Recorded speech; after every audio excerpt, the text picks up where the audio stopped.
Good morning, it's Geography Jen with some more facts for you today. Now today, as you can see, it's raining, and that's quite useful for what I'm going to talk about, because I'm going to talk about how water travels to a river, okay, and what happens when it lands on the ground when it rains.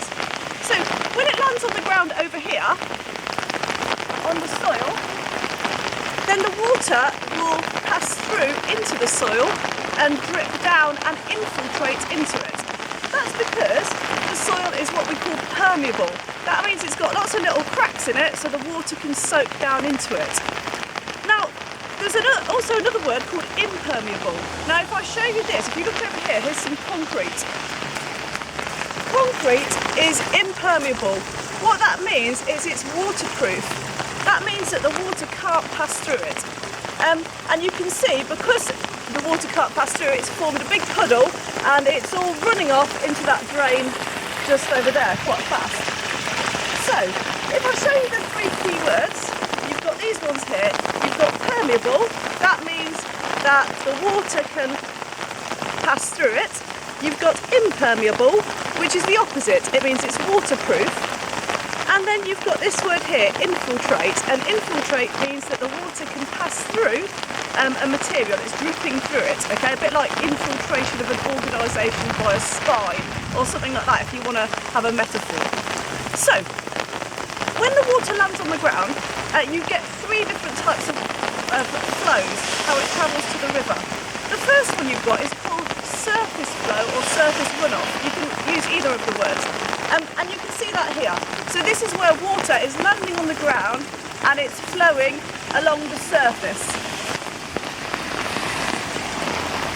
Then you've got a second type of flow, and this flows much slower.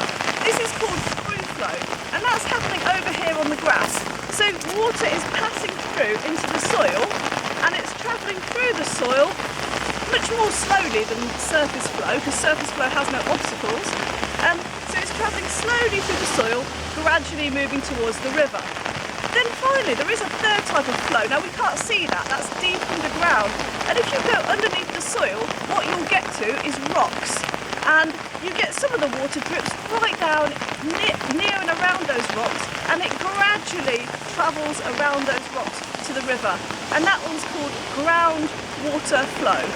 And I've drawn a picture here, which hopefully you can see, because it's very wet and rainy, and this sort of shows it on a diagram. So you can see here, this is surface flow or surface runoff, which is fast. Then you've got through flow, which travels through the soil and is a bit slower. And then you've got ground flow, which is super slow, okay? And what will happen is, there is a river behind me, and I'll go over there in a few minutes, but when this water reaches the river, you'll get three flows. So you'll get surface flow, which gets there really quickly, so the river will rise. Then you'll get through flow, which gets there maybe a few hours later, and the river will rise again. And then you'll finally get maybe a little bit more with the ground flow, but that will be very gradual and over time. So those are the three flows travelling to a river.